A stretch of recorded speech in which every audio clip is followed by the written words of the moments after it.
Welcome to the UPSC economics audio book summary series. इस series में हम UPSC के लिए सबसे इंपॉर्टेंट स्टैटिक टॉपिक्स को शॉर्ट और क्रिस्प तरीके से हाइब्रिड मॉडल में कवर करेंगे। आप इसे बाकी वीडियोस की तरह देख सकते हैं या फिर बिना देखे सिर्फ सुन सकते हैं। You are watching UPSC civil 360। Today we going to cover money and banking part 3। इस टॉपिक का समरी नोट्स के लिए हमारा टेलीग्राम चैनल ज्वाइन करें, लिंक डिस्क्रिप्शन में है। So let's dive deep into the topic. Non banking financial companies NBFCs। Okay, तो NBFC से शुरू करते हैं। जी। सुनने में तो ये बैंक जैसा लगता है, पर है अलग। एग्जैक्टली क्या होती हैं ये एनबीएफसीज और बैंक से इनका मेन डिफरेंस क्या है? राइट, एनबीएफसीज यानी नॉन बैंकिंग फाइनेंशियल कंपनीज। देखिए, नाम से क्लियर है, ये फाइनेंशियल सर्विसेज तो देती हैं, पर इनके पास वो फुल फ्लेज बैंकिंग लाइसेंस नहीं होता। ये कंपनीज एक्ट 2013 के तहत रजिस्टर होती हैं। अच्छा। जबकि बैंक्स वो बैंकिंग रेगुलेशन एक्ट 1949 के अंडर आते हैं। सबसे बड़ा फर्क शायद ये है कि NBFCs डिमांड डिपॉजिट्स एक्सेप्ट नहीं कर सकती। डिमांड डिपॉजिट्स मतलब जैसे सेविंग्स या करंट अकाउंट? हाँ बिल्कुल, आप वहां सेविंग्स या करंट अकाउंट नहीं खोल सकते जैसे बैंक में खोलते हैं। अच्छा, तो मतलब ये आम जनता से केसा डिपॉजिट्स नहीं ले सकती। हाँ। और क्या डिफरेंसेस हैं? क्योंकि ये डिमांड डिपॉजिट्स नहीं ले सकती तो ये बैंक्स की तरह क्रेडिट क्रिएट भी नहीं कर सकती। जो बैंक्स का एक कोर फंक्शन है वो मनी मल्टीप्लायर इफेक्ट के जरिए। साथ ही NBFCs payment and settlement system का हिस्सा नहीं होती। मतलब ये खुद के चेक्स इशू नहीं कर सकती। और एक इम्पॉर्टेंट पॉइंट, डिपॉजिटर्स के लिए बैंक्स के डिपॉजिट्स तो DICGC से इंश्योर्ड होते हैं 5 लाख तक। हाँ, वो इंश्योर्ड होता है जी, लेकिन एनबीएफसी डिपॉजिट्स पर ऐसी कोई इंश्योरेंस फैसिलिटी अवेलेबल नहीं है और इन्हें आरबीआई की लिक्विडिटी एडजस्टमेंट फैसिलिटी यानी LAF विंडो का डायरेक्ट एक्सेस भी नहीं होता, जो बैंक्स को शॉर्ट टर्म लिक्विडिटी मैनेजमेंट में हेल्प करता है। Got it. तो जाहिर रेगुलेशन भी अलग होगा। कौन रेगुलेट करता है इन NBFCs को? ये थोड़ा कॉम्प्लेक्स लगता है, जैसा यूपीएससी 2024 के क्वेश्चंस में भी था रिगार्डिंग डिफरेंट फाइनेंशियल इंस्टीट्यूशंस। हाँ, रेगुलेशन थोड़ा फ्रैगमेंटेड है। मतलब ये एनबीएफसी के टाइप पर डिपेंड करता है। मेजर रेगुलेटर तो आरबीआई ही है ज्यादातर एनबीएफसीज के लिए। अच्छा। लेकिन कुछ स्पेसिफिक टाइप्स के लिए अलग बॉडीज है। जैसे हाउसिंग फाइनेंस कंपनीज है, उन्हें national housing bank NHB regulate करता है। Right. Merchant banking, venture capital funds, stock broking entities, इनको सेबी देखता है। इंश्योरेंस कंपनीज IRDA के अंडर आती हैं। निधि कंपनीज और म्यूचुअल बेनिफिट कंपनीज को मिनिस्ट्री ऑफ कॉर्पोरेट अफेयर्स यानी MCA रेगुलेट करता है। और चिट फंड्स? हाँ, चिट फंड्स स्टेट गवर्नमेंट्स के दायरे में आते हैं। हालांकि सेंट्रल चिट फंड्स एक्ट 1982 भी है। ये जानना इम्पोर्टेंट है कि आरबीआई या सेबी चिट फंड्स को रेगुलेट नहीं करते। That's quite a list.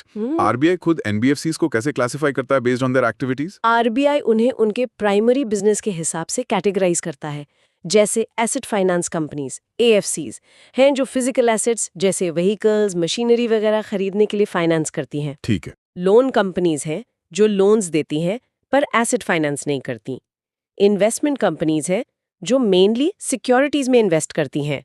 फिर इंफ्रास्ट्रक्चर फाइनेंस कंपनीज हैं जो इंफ्रास्ट्रक्चर प्रोजेक्ट्स को लंबे टर्म के लिए फंड करती हैं। माइक्रो फाइनेंस इंस्टीट्यूशंस हैं जो छोटे लोन्स देती हैं लो इनकम ग्रुप्स को। और कोर इन्वेस्टमेंट कंपनीज CICs, जिनका मेन बिजनेस ग्रुप कंपनीज के शेयर्स एक्वायर करना होता है। आपने निधि कंपनीज और चिट फंड्स का जिक्र किया, इनके बारे में थोड़ा और बताएं। यूपीएससी 2015 में निधि कंपनीज पर सवाल था, और ये पॉन्जी स्कीम से इनका क्या कनेक्शन है या कंफ्यूजन है? देखिए, निधि कंपनीज लीगली NBFCs ही हैं, MCA रेगुलेटेड है और इनका कॉन्सेप्ट म्यूचुअल बेनिफिट का है। मतलब ये सिर्फ अपने मेंबर से डिपॉजिट लेती हैं और सिर्फ उन्हीं को लेंड करती हैं। अच्छा, सिर्फ मेंबर्स के बीच? जी। चिट फंड्स एक ट्रेडिशनल सेविंग स्कीम है जो स्टेट गवर्नमेंट्स रेगुलेट करती हैं चिट फंड एक्ट के तहत। ये आरबीआई या सेबी के अंदर नहीं आते।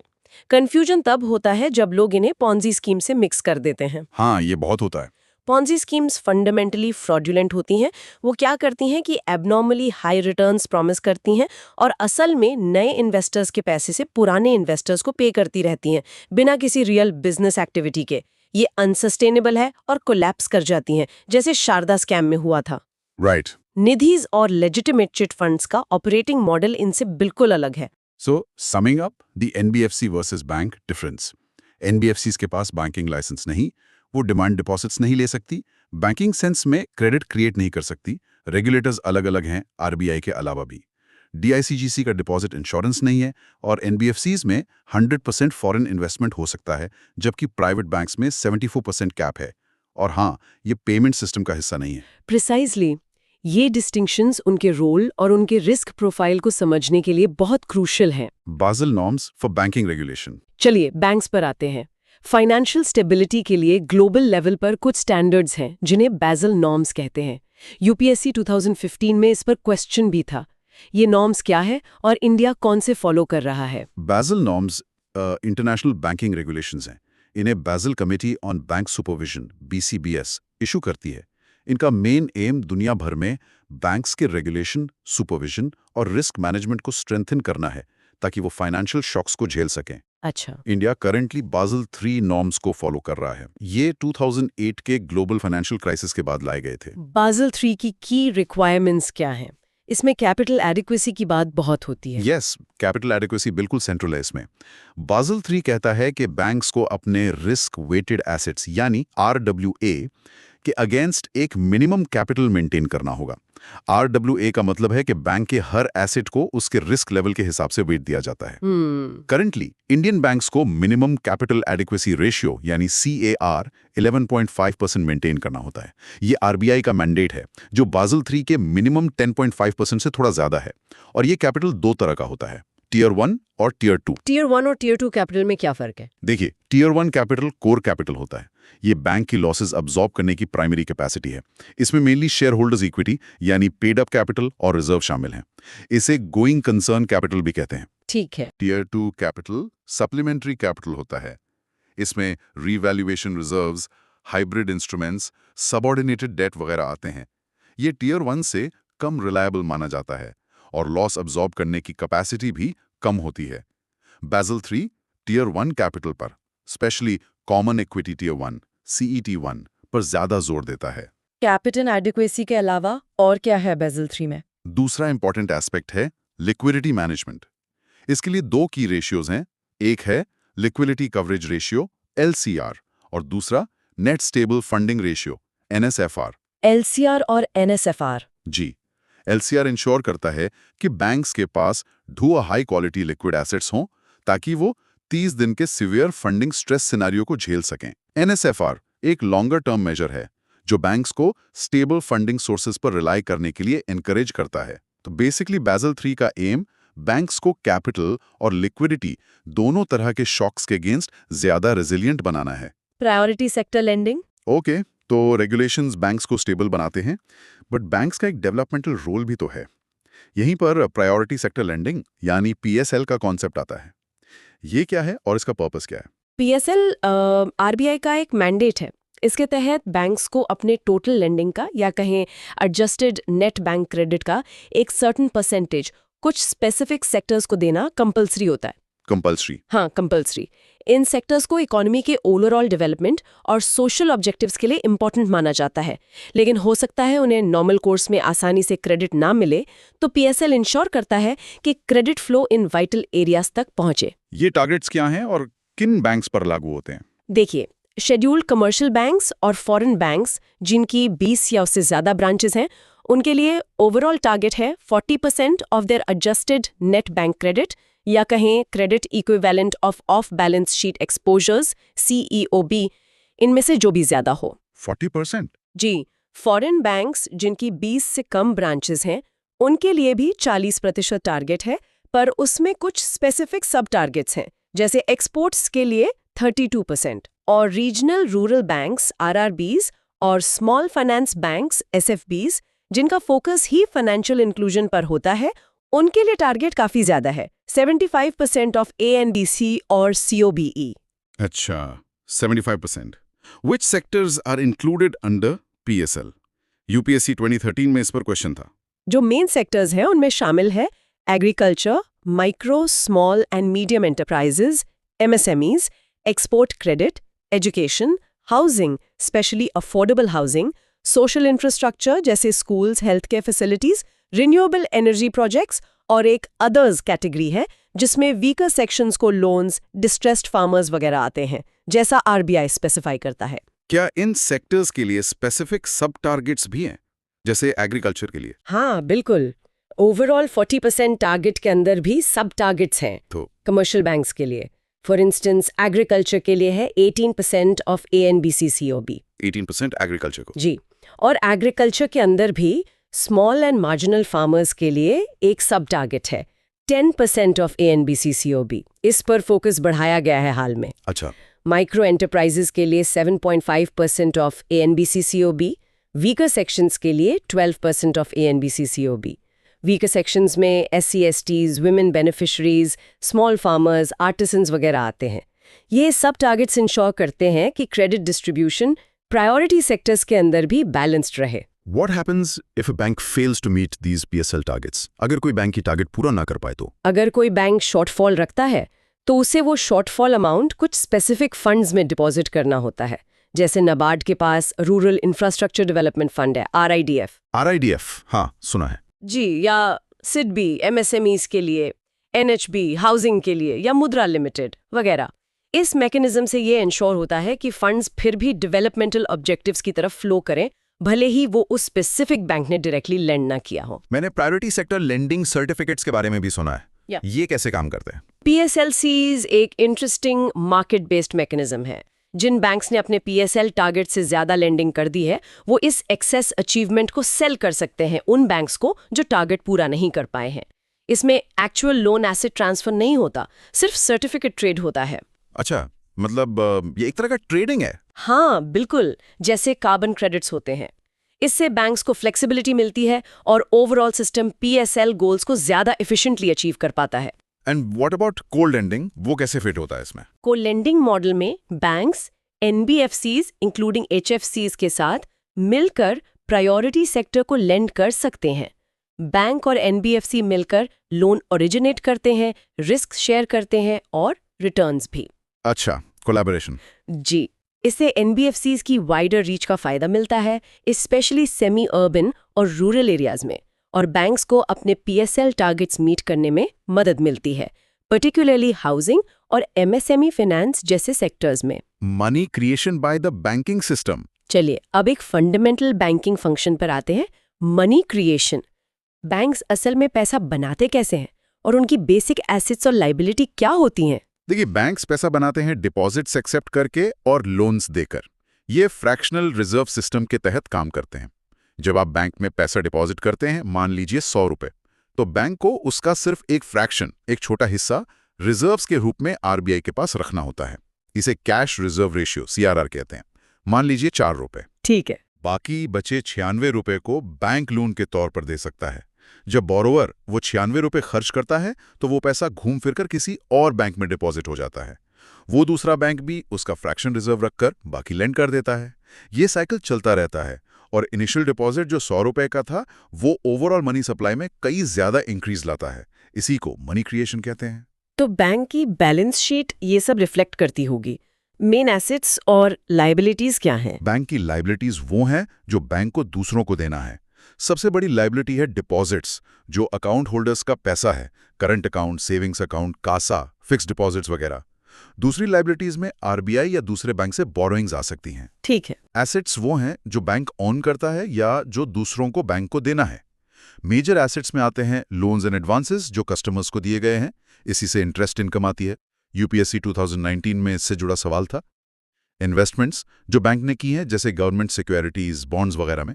और रिजर्व्स जो RBI के पास रखे हैं, जैसे CRR और cash in hand, vault cash. Basically assets income generate करते हैं। हाँ, और लाइबिलिटीज ऑब्लिगेशंस रिप्रेजेंट करती हैं। नेटवर्थ होता है एसेट्स माइनस लाइबिलिटीज। आपने फ्रैक्शनल रिजर्व सिस्टम और CRR का जिक्र किया। क्या बैंकिंग में इससे रिलेटेड और भी इंपॉर्टेंट रेशियोज हैं, जैसे मनी मल्टीप्लायर? हाँ, कई रेशोज हैं जो इस प्रोसेस को समझने में हेल्प करते हैं। मनी मल्टीप्लायर M ये बताता है कि हाई पावर्ड मनी H, जिसमें लोगों के पास करेंसी प्लस RBI के पास रिजर्व्स शामिल हैं, में हर 1 रुपए की बढ़त से टोटल मनी सप्लाई M कितना गुना बढ़ता है। फॉर्मूला है M = MH। M = MH।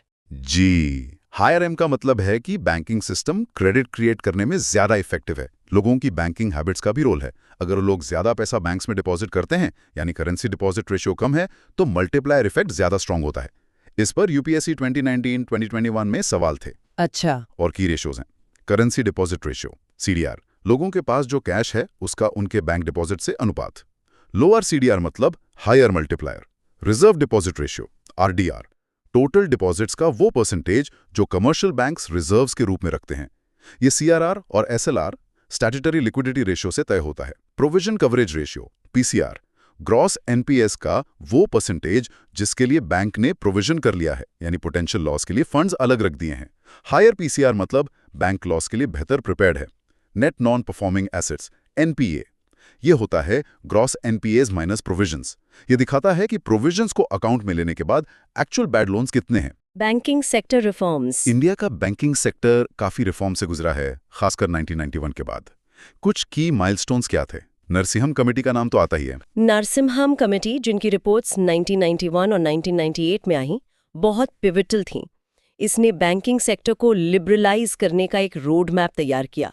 की रिकमेंडेशंस में शामिल था गवर्नमेंट इंटरफेरेंस कम करना, प्राइवेट बैंक्स की एंट्री अलाउ करना, स्ट्रॉन्गर बैंक्स बनाने के लिए मर्जर्स सजेस्ट करना, पब्लिक और प्राइवेट दोनों, डायरेक्टेड लेंडिंग जैसे SLR को फेज आउट करना, और प्रूडेंशियल नॉर्म्स जैसे कैपिटल एडिक्वेसी को इम्प्रूव करना।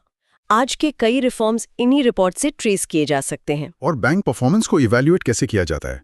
मैंने कैमल्स फ्रेमवर्क के बारे में सुना है। कैमल्स एक इंटरनेशनल रेटिंग सिस्टम है जिसे सुपरवाइजर्स जैसे RBI यूज करते हैं बैंक की ओवरऑल हेल्थ असेस करने के लिए। इसका मतलब है कैपिटल एडिक्वेसी, क्या बैंक के पास पर्याप्त कैपिटल कुशन है, CAR से मापते हैं। एसेट क्वालिटी, उसके लोन्स कितने अच्छे हैं, NPS का लेवल क्या है, मैनेजमेंट एफिशिएंसी, बोर्ड की quality, governance, risk management practices कैसी हैं, अर्निंग्स क्वालिटी, प्रॉफिटेबिलिटी और इसकी sustainability, liquidity, short term obligations को पूरा करने की क्षमता, LCR जैसे रेशियोज से मापते हैं। Sensitivity to market risk, bank interest rate या फॉरेन एक्सचेंज रिस्क से कितना एक्सपोज्ड है। अच्छा, ये सारे फैक्टर्स देखे जाते हैं। जी, RBI भी मिलता जुलता फ्रेमवर्क, कभी-कभी S के बिना कैमल यूज करता है अपने सुपरवाइजरी रिव्यू के लिए। हमने NBFC रेगुलेशन की बात की थी पहले, क्या उनके लिए कोई स्पेसिफिक फ्रेमवर्क है उनके साइज के आधार पर, जैसे स्केल बेस्ड रेगुलेशन SBR? हाँ, RBI ने 2021 में NBFCs के लिए scale based regulation SBR framework introduce किया।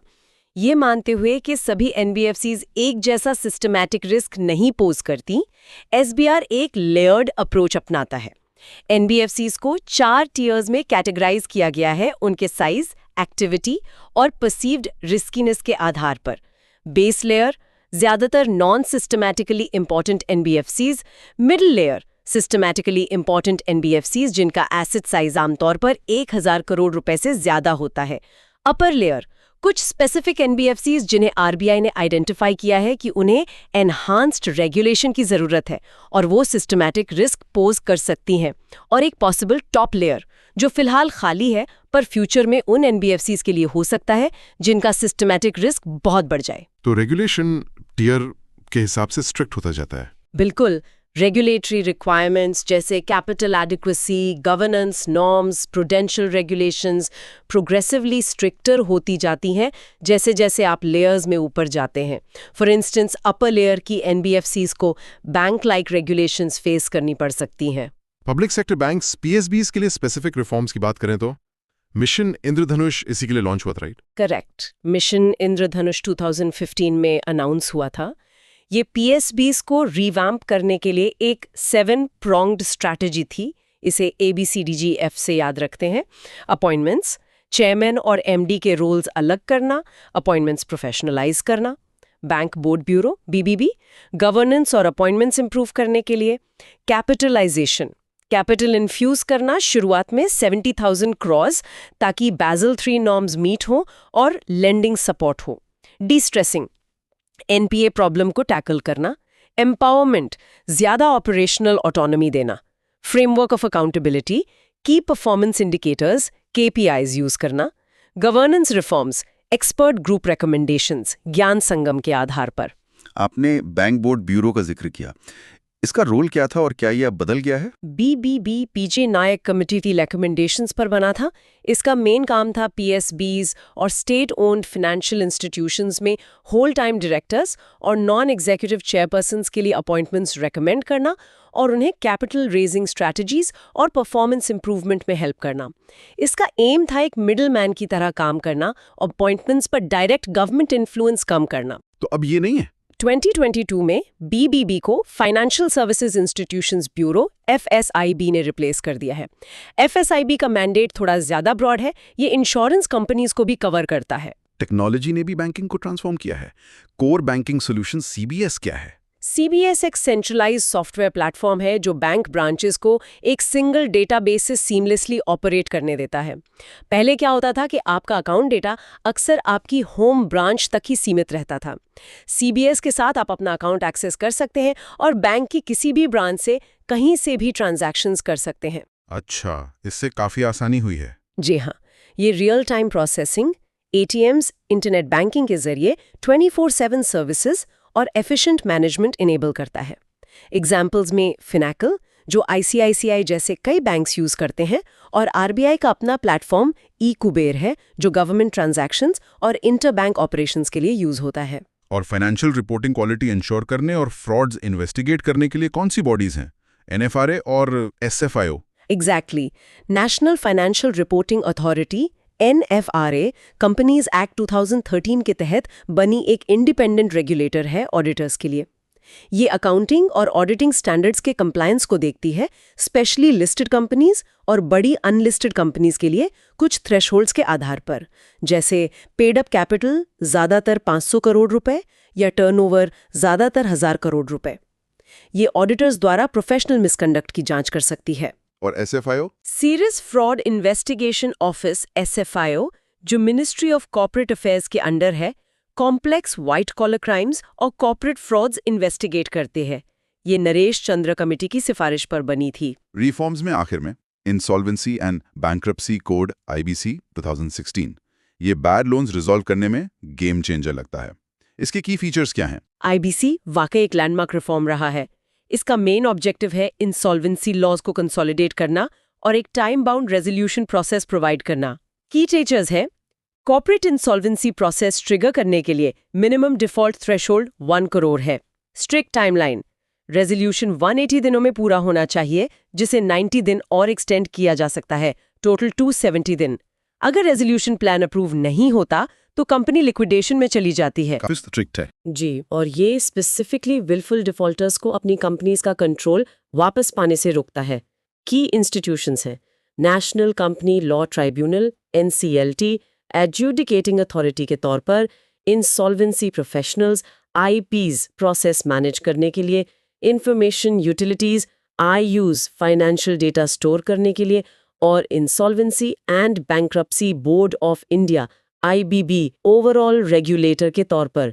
इंपॉर्टेंट कॉन्सेप्ट्स हैं इंसॉल्वेंसी, कर्ज चुकाने में असमर्थता, बैंक्रप्सी, इंसॉल्वेंसी की कानूनी घोषणा, बेल इन, किसी फेल होते बैंक को बचाने के लिए डिपॉजिटर्स या क्रेडिटर्स के फंड्स यूज करना, ये कंट्रोवर्शियल है और इंडिया में पूरी तरह लागू नहीं है, और बेल आउट, बाहरी बचाव, अक्सर गवर्नमेंट द्वारा।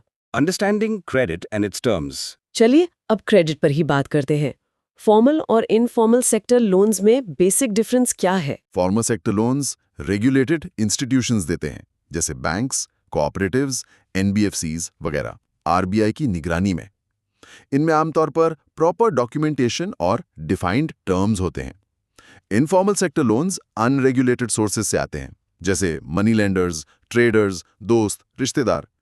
यहाँ इंटरेस्ट रेट्स बहुत ज़्यादा हो सकते हैं और रिकवरी के तरीके भी सख्त हो सकते हैं, जिससे लोग अक्सर डेट ट्रैप में फंस जाते हैं। टिपिकल टर्म्स ऑफ क्रेडिट क्या होते हैं, मतलब लोन की शर्तें? ये वो कंडीशंस हैं जो लोन के साथ जुड़ी होती हैं। की टर्म्स में शामिल हैं इंटरेस्ट रेट, उधार लेने की कॉस्ट, कोलैटरल, कोई एसेट जैसे जमीन, मकान, सोना, गाड़ी, डिपॉजिट्स जो बोरोवर सिक्योरिटी के तौर पर प्लेज करता है। अगर बोरोवर डिफॉल्ट करता है तो लेंडर कोलैटरल सीज कर सकता है। बिना कोलैटरल वाले लोन्स जैसे कई पर्सनल लोन्स या मुद्रा लोन्स अनसिक्योर्ड होते हैं। अच्छा, डॉक्यूमेंटेशन रिक्वायर्ड जैसे आइडेंटिटी प्रूफ, इनकम प्रूफ वगैरह। मोड ऑफ रीपेमेंट, प्रिंसिपल और इंटरेस्ट वापस चुकाने का शेड्यूल और तरीका, जैसे ईएमआईज। आपने कोलैटरल का जिक्र किया, क्या ये हमेशा जरूरी होता है? और टीजर लोन्स क्या थे यूपीएससी 2011 कॉन्टेक्स्ट? कोलैटरल की रिक्वायरमेंट लोन के टाइप और लेंडर के असेसमेंट पर डिपेंड करती है, बोरोवर की क्रेडिट वर्दीनेस के बारे में। इनफॉर्मल लोन्स में अक्सर कोलैटरल या लोकल नॉलेज पर ज्यादा रिलायंस होता है। फॉर्मल सेक्टर में भी बड़े लोन्स जैसे होम या कार लोन्स के लिए कोलैटरल चाहिए होता है, पर छोटे पर्सनल लोन्स या क्रेडिट कार्ड डेट के लिए कम।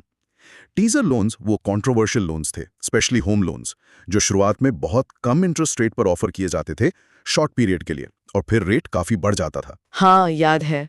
इनसे वो बोरोवर्स अट्रैक्ट होते थे जो शायद बाद में हायर पेमेंट्स अफोर्ड ना कर पाएं, इसलिए इन्हें सबप्राइम लेंडिंग रिस्क से जोड़ा गया था। क्रेडिट वर्दीनेस असेस कैसे होती है? क्रेडिट रेटिंग एजेंसीज का रोल है यहाँ, है ना? बिल्कुल।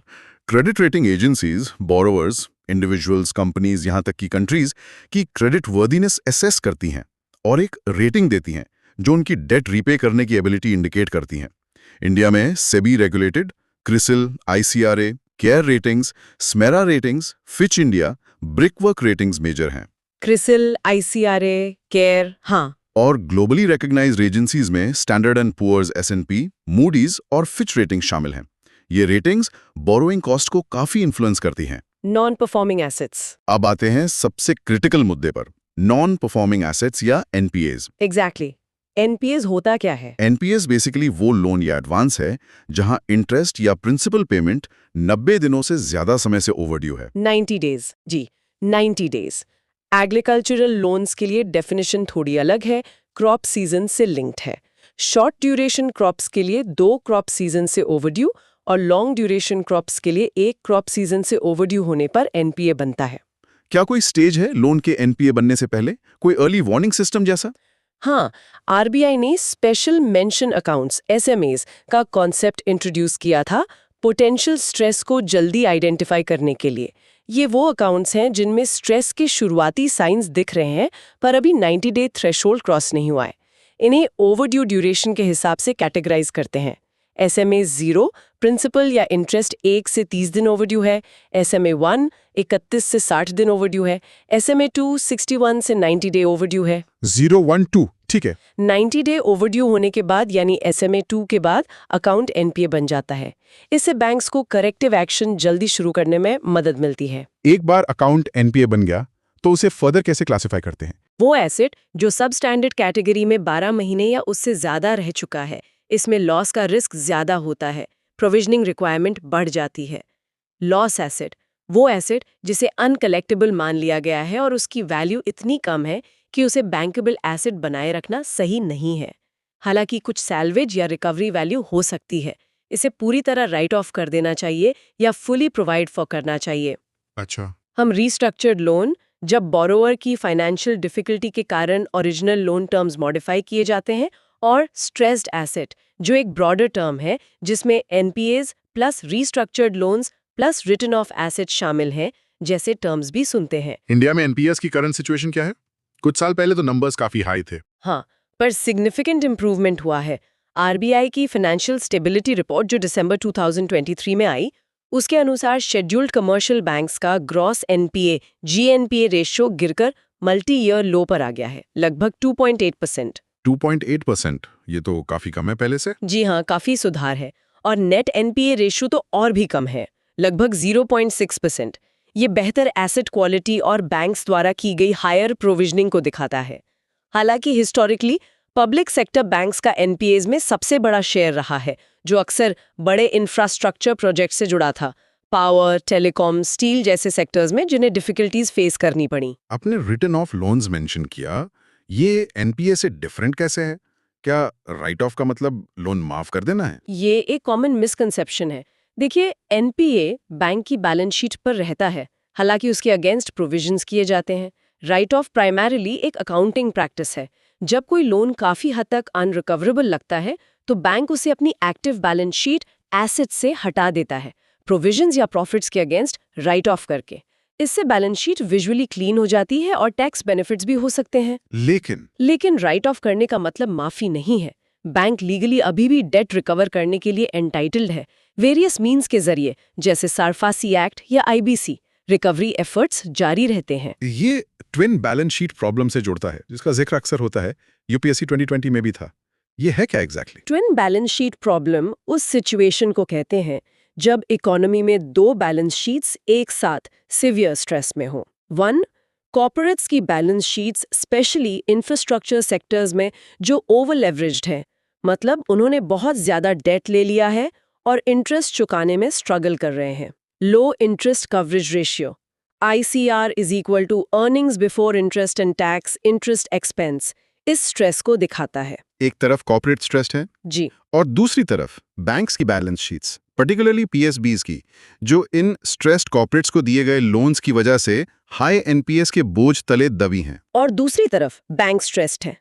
ट्विन प्रॉब्लम, बिल्कुल, ये एक विशियस साइकिल बनाता है। स्ट्रेस्ड कंपनीज इन्वेस्ट नहीं कर पाती या लोन्स रीपे नहीं कर पाती, जिससे बैंक NPAs बढ़ते हैं। High NPAs bank capital Erode करते हैं, जिससे उनकी आगे लेंड करने की एबिलिटी कम होती है, जो बदले में इकोनॉमिक ग्रोथ को हैम्पर करती है। ये ट्विन प्रॉब्लम है क्योंकि दोनों साइड्स वीक हैं और एक दूसरे के स्ट्रेस को रीइंफोर्स करती हैं। Measures for NPA resolution? तो इन NPAs को रिजॉल्व करना बहुत क्रूशल है। क्या मेजर्स लिए गए हैं? मुझे 3R फ्रेमवर्क याद आ रहा है। हाँ, गवर्नमेंट और RBI ने एक मल्टी प्रोंग्ड अप्रोच अपनाया है, जिसे शुरू में 3Rs कहा गया और अब वो एक्सपैंड हो गया है। रिकॉग्निशन, NPAs की ट्रू एक्सटेंट को ट्रांसपेरेंटली रिकॉग्नाइज करना, प्राइमरीली RBI के एसेट क्वालिटी रिव्यू AQR के जरिए, जो 2015 के आसपास शुरू हुआ था। रेजोल्यूशन, स्ट्रेस्ड एसेट्स को रिजॉल्व करने के तरीके ढूंढना। इसमें स्ट्रैटेजिक डेट रिस्ट्रक्चरिंग SDR, जहां लेंडर्स डेट को इक्विटी में कन्वर्ट करते थे। Scheme for sustainable structuring of stressed assets SFORA, जहां डेट को सस्टेनेबल और अनसस्टेनेबल पार्ट्स में बांटा जाता था, जैसे फ्रेमवर्क्स थे। और अब IBC 2016 प्राइमरी टूल है। साथ ही KV Kamat committee UPSC 2020 context ने कोविड-19 से अफेक्टेड लोन्स की रीस्ट्रक्चरिंग के लिए रिकमेंडेशंस दी थी। रिकॉग्निशन, रेजोल्यूशन और तीसरा R? रिकैपिटलाइजेशन, PSBs में कैपिटल इंजेक्ट करना, जैसे मिशन इंद्रधनुष के तहत, ताकि वो NPAs से हुए लॉसेस एब्जॉर्ब कर सकें और रेगुलेटरी रिक्वायरमेंट्स मीट कर सकें। और चौथा R अब जोड़ा जाता है रिफॉर्म्स। बैंकिंग सेक्टर में ब्रॉडर रिफॉर्म्स इंप्लीमेंट करना, बेहतर गवर्नेंस, रिस्क मैनेजमेंट वगैरह के लिए। आपने IBC को प्राइमरी टूल बताया, दूसरे मैकेनिज्म्स जैसे बैड बैंक्स या इंटरक्रेडिटर एग्रीमेंट्स का क्या? हाँ, कई सपोर्टिंग मैकेनिज्म्स भी हैं। इंटरक्रेडिटर एग्रीमेंट ICA, जो प्रोजेक्ट सशक्त का हिस्सा था, लेंडर्स को कलेक्टिवली 50 करोड़ से ऊपर के स्ट्रेस्ड अकाउंट्स के लिए रेजोल्यूशन प्लान पर डिसाइड करने का फ्रेमवर्क देता है, जिससे फास्टर डिसीजन मेकिंग हो सके। और बैड बैंक? बैड बैंक का कॉन्सेप्ट भी इंपॉर्टेंट है। ये एक ऐसी एंटिटी होती है जिसे कमर्शियल बैंक से NPAs खरीदने के लिए बनाया जाता है। इससे बैंक्स अपनी बैलेंस शीट्स क्लीन कर पाते हैं और फ्रेश लेंडिंग पर फोकस कर पाते हैं। बैड बैंक फिर इन स्ट्रेस्ड एसेट्स को रिजॉल्व करने पर फोकस करता है। इंडिया में इसे national asset reconstruction company limited यानी NARCL के जरिए इंप्लीमेंट किया गया है। NARCL? जी, ये बैंक से लार्ज NPAs आमतौर पर 500 करोड़ से ज्यादा अक्वायर करती है। इसकी operational arm India Debt Resolution Company Limited IDRCL इन एक्वायर किए गए एसेट्स को मैनेज और रिजॉल्व करती है। NARCL प्राइमरीली PSBs द्वारा ओन्ड है और इसे गवर्नमेंट बैकिंग भी है, गारंटीज के जरिए। क्या बैंक्स को पहले ही वीक होने से रोकने या जल्दी इंटरवीन करने के मेजर्स हैं, जैसे prompt corrective action PCA framework? Exactly. PCA framework UPSC 2018 context RBI का एक सुपरवाइजरी टूल है। अगर कोई bank capital adequacy, asset quality, NPA levels या प्रॉफिटेबिलिटी से रिलेटेड कुछ थ्रेशोल्ड्स ब्रीच करता है, तो RBI उस पर स्पेसिफिक रिस्ट्रिक्शंस लगाता है। रिस्ट्रिक्शंस? कैसे रिस्ट्रिक्शंस? इनमें ब्रांच एक्सपेंशन पर रोक, डिविडेंड डिस्ट्रीब्यूशन पर रोक या सिवियरिटी के आधार पर लेंडिंग एक्टिविटीज पर भी रोक शामिल हो सकती हैं। ये एक अर्ली वार्निंग की तरह काम करता है और बैंक मैनेजमेंट को करेक्टिव मेजर्स लेने के लिए फोर्स करता है। ये फ्रेमवर्क अब अर्बन कोऑपरेटिव बैंक्स पर भी 1 अप्रैल 2025 से लागू किया जा रहा है। और ड्यूज की एक्चुअल रिकवरी के लिए IBC के अलावा क्या लीगल रास्ते हैं? IBC से पहले मेन लीगल एवेन्यूज थे डेट रिकवरी ट्रिब्यूनल्स या DRTs, जो RDDBFI एक्ट 1993 के तहत बने थे। बैंक्स DRTs अप्रोच कर सकते हैं डेट्स रिकवर करने के लिए, अक्सर मॉर्गेज प्रॉपर्टी की नीलामी के जरिए। DRT ऑर्डर्स के खिलाफ appeal date recovery appellate tribunal या DRAT में होती है। DRT और DRAT? जी, साथ ही SARFAESI act 2202, securitisation and reconstruction of financial assets and enforcement of security interest act, banks और फाइनेंशियल इंस्टीट्यूशंस को एम्पावर करता है कि वो सिक्योरिटीज का पोजीशन ले सकें और उन्हें बेचकर ड्यूज रिकवर कर सकें। सिक्योर्ड लोन्स के मामले में बिना कोर्ट इंटरवेंशन के। और ऑक्शनिंग को ट्रांसपेरेंट बनाने के लिए ई-बिक्रे पोर्टल लॉन्च किया गया था बैंक्स द्वारा जब्त की गई एसेट्स की ऑनलाइन नीलामी के लिए। ये था इंट्रोडक्शन टू इंडियन इकोनॉमी का समरी ऑडियो बुक। अगर आपको ये फॉर्मेट हेल्पफुल लगा तो इसे लाइक और शेयर जरूर करें ताकि और एस्पिरेंट्स भी बेनिफिट ले सकें। Remember, God helps those who help others. और सब्सक्राइब करें हमारे चैनल को, जहां आपको और कई अन्य स्टैंडर्ड बुक्स की ऑडियो समरीज मिलेंगी। हमारी कोशिश है कि आप कहीं भी कभी भी सुनकर अपनी तैयारी जारी रख सकें। मिलते हैं अगले एपिसोड में एक और इम्पॉर्टेंट टॉपिक के साथ। धन्यवाद और जय हिंद।